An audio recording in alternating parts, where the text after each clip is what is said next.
flows from who we are. Right. So that's amazing. So let's talk about the last topic of our discussion today, consecration. It is very similar. Many people attach purity to, holiness. Holiness is a way bigger term as compared to purity. That's what I believe. Missed something you said. Can, A lot of people can attach. you hear me? Yeah. Many people attach purity to holiness. But some years back, I was reading something that really, shifted my perspective. And it said that purity is a very small aspect of holiness on a whole.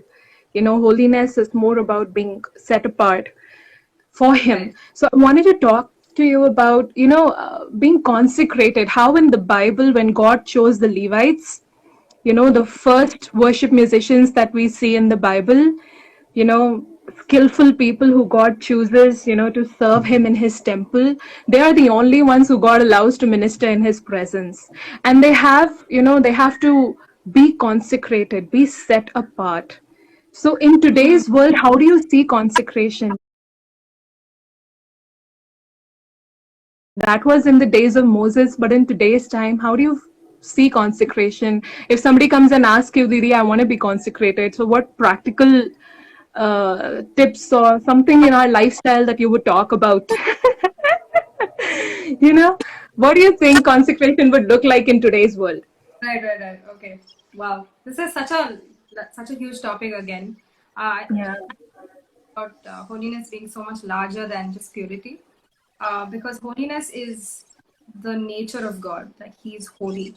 And I remember we were discussing this once during internship. Everything about God is holy. His love is holy. His grace is holy. His kindness is holy. Everything that comes forth from Him is holy, which means I think we should understand what set apart also means. It means there is nothing else like it.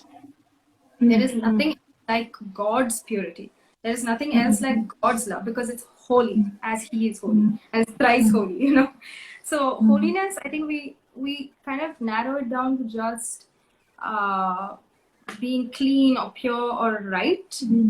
Whereas you can never really, again, I'm reminded of this thing I was reading from Romans 8 today, basically about law and sonship and things like that. And one thing that is so special about faith in Jesus is that we get to partake in His divine nature, just being His children. Like, because He's adopted us into sonship, we get to partake in His nature. So it's more than just right or wrong. Law gave that either do this, don't do that, and it was very very, what do you say, like yes or no answer, but you never understand the depth of a person to yes or no answer, like, if I can put it that way. There's so much more to God. And today actually God was showing me that by being stuck under the law, or by being stuck under what we think is right or wrong, we're still under the old order of things. And there's so much more that He's doing. Like, He's literally creating a new planet, but we're still trying to clean up this planet, something like that, if that makes sense. So what I would like to say about consecration is, in a practical sense, yes, there are things that God sometimes asks you to do, so that your heart and your state is more sensitive towards Him. Your heart is more tuned towards Him. For me, let me share this. For me, there was a time when, so I'm a very, of course, I'm a musical person, obviously. But what I'm saying is, like, music is very close to my heart. Like, the moment I hear something, it goes deep into my heart. It's not just, some people just listen for the sake of, just like to enjoy, or like, for me, the music and lyrics, especially like poetry and all those things, okay, so I pay attention to everything, and it comes to me as an entity. So there was a time when I loved listening to all kinds of music, but slowly I started to feel like the Holy Spirit drawing me away from it.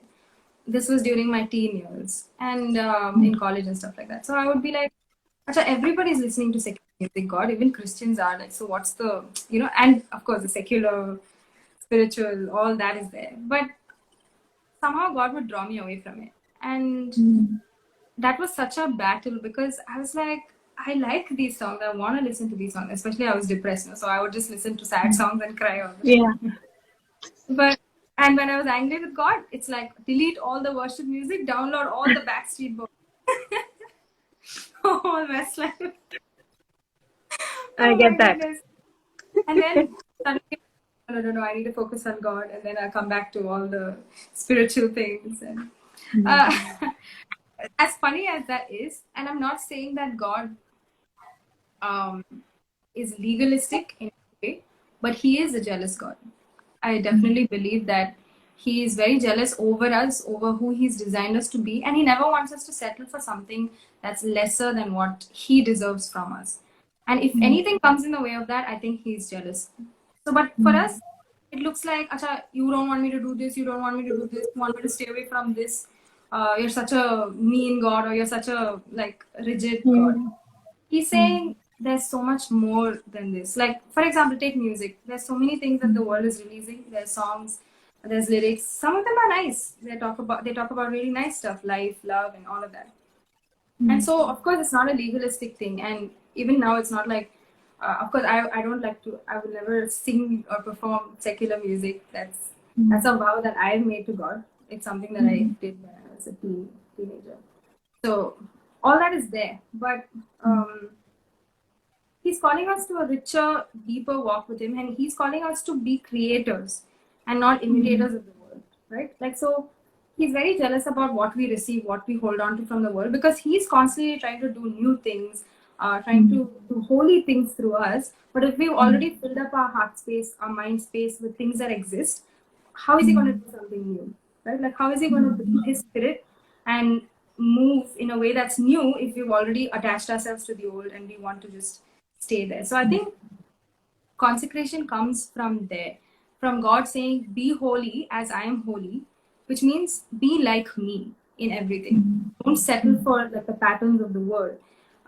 That's all we see right now. But when the moment we look to Him and the moment we start receiving from Him, we see, wow, there's so many other ways to do things. Like whatever it is, like even marriage, right? Like just oh my god, there's like a whole valley of difference between God's way of doing it and the world's way or our own way of doing it. And so in anything, in any matter of life, being consecrated basically means that you're choosing to do it God's way over every other way. And you're choosing to belong to Him in that. And how does it look in the new covenant, like you were saying? I think it looks like belonging to Jesus, saying, I am yours. I am yours. Not just what I do, what I listen to, what I eat, what I, but I am yours completely, and you are mine. And I think that's what consecration really looks like, becoming completely His. Yeah. Wow, that's amazing. That's really good. I'm gonna let it sink. So consecration, it's like you explain it so simply and beautifully. Sometimes we make it so theological and so big, but in a simple way, it's belonging to God completely, doing things His way. Yeah. I remember a few days back, I heard the Lord tell me, especially when you're talking about marriage, it's so easy for us at whichever stage we are in life to compare our situation on the society's standard. And amazingly, society has a standard for everything, how a girl should be, how a woman should be, how a man should be. Okay, this is your age, so you should be doing this. So there's a standard for everything. And in every age group right now that we are living in. And I wonder sometimes how our children, then when they grow up, how are they going to cope up with so many things that we have been coping? But it's so important to look at things through God's eyes. Yeah. And also that it cannot happen unless we spend time with Him and get to know Him at a deeper level. So I don't know, maybe some people may be wondering, why am I asking you all of these questions, in-depth kind of questions, and why am I not asking you maybe to sing Chattan a little bit? Color earrings do I like to wear? But because since the time I've known you, all these, couple of years, 2 years, 3 years that I've got to know you, these are the things that you have really touched my heart with. Some things about your character has really, more than what, I have seen you on the platform, I wanted you to talk also about the importance of, living purely on the inside and all of these issues. So guys, if you are disappointed that Prakriti did not sing Chattan, please go on YouTube. And listen, but these were so important coming from Prakriti because I believe that God has really spoken to her in all these areas. And if there is anything you guys want us to talk more about, you can let me know, and maybe in the future we can have a part 3 of our conversation. If Prakriti is free by that time, you know. Yes, definitely. And Yes. guys, you need to know that Shivani herself carries such a depth Oh, please. of thing. She's the one doing the interviewing and she's talking about me as if like, but you need to, I think I should interview you the next time. That's what we should do. I've learned so much from your life and like just your intimacy with God. I'll always remember those, like it's not just because it was on stage, but because it was just you pouring your heart out, no, to God. Those moments are so special to me. Every time Shivani leads worship, or she just like she's just her presence itself reflects God, in such a beautiful way. Oh gosh, Prakriti, quit it. So yeah, so yeah, you can be the only one saying all these true things. I didn't know this Yeah. also. Thank you for telling me and thank you for asking me to share about these Yeah, things. because I wanted particularly to let people know, because there are so many aspiring, worship leaders and musicians in the body of Christ who look up to people on the platform, but they do not understand, how much it actually takes and how important it is to understand that it's not about what we are doing, it's about Him. And Right. by the end of it, He has to be pleased, He has to find that pleasure in what we are doing. It's Him. It's not even about how greater of an impact am I putting on the people. It's Him. So that was very important for us to talk about.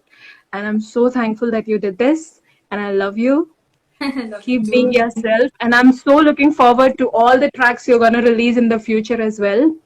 Thank you. Thank you. Chetan is amazing. The whole team, the whole song is so beautiful, even from the lyrics to your voice to the whole composition is just amazing. And I pray and I hope that more and more comes, you know, more and Thank you. more of treasures they come out. Don't forget the treasures, the complexity in the complexity part. Yes. Oh my gosh. Thank So you so keep much. keep unleashing that, and I hope you guys are inspired by Prakriti and the answers that she shared here, guys. So let's just not be focused on what's done on the outside. Let's host Him from the depth of our hearts, and guard our identities in Him, and get to know Him on a deeper level, and be led by Him, basically. So love you, Prakriti. Is there anything last thoughts you want to share? I just wanna I just want to kind of pray for people, especially Yeah. who are dealing with being hidden, not being seen. I don't know. I just feel like praying praying something for them. Yes. So, Yes. Let's do it. Father, thank you so much. Thank you, Dada. Thank you that you are the God who makes us so unique.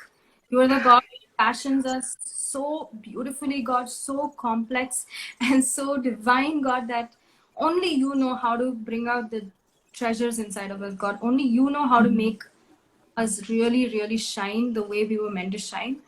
And I just pray for everybody who's watching this or who comes across this, or even in our generation, God, every person who feels so hidden and who feels that their worth is not being seen or valued.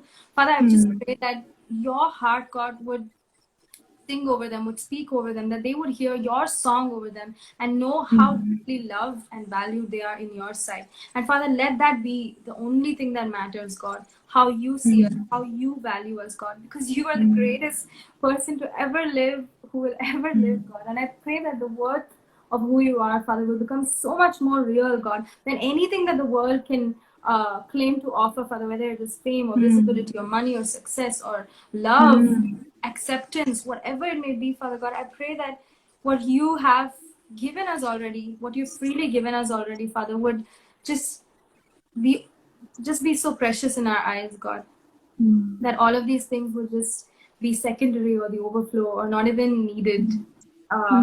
Pray for worshippers that they would set their hearts on you, that they would consecrate their Yes. hearts, their lives to you, Dada, above everything else, God, above everything that comes out of us, God, whether it's recognized or not, whether we are seen or not, God, that we would do it just for your smile, God, just so that you would smile for us, Father.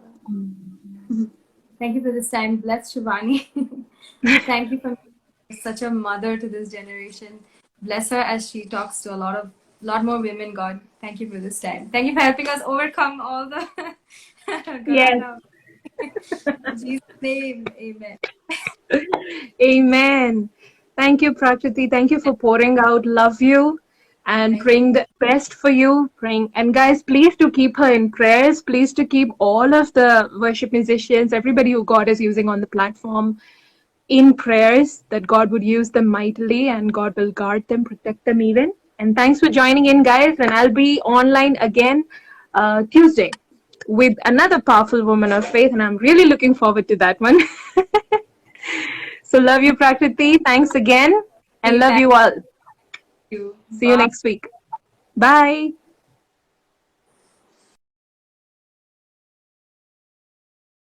The revelation that is coming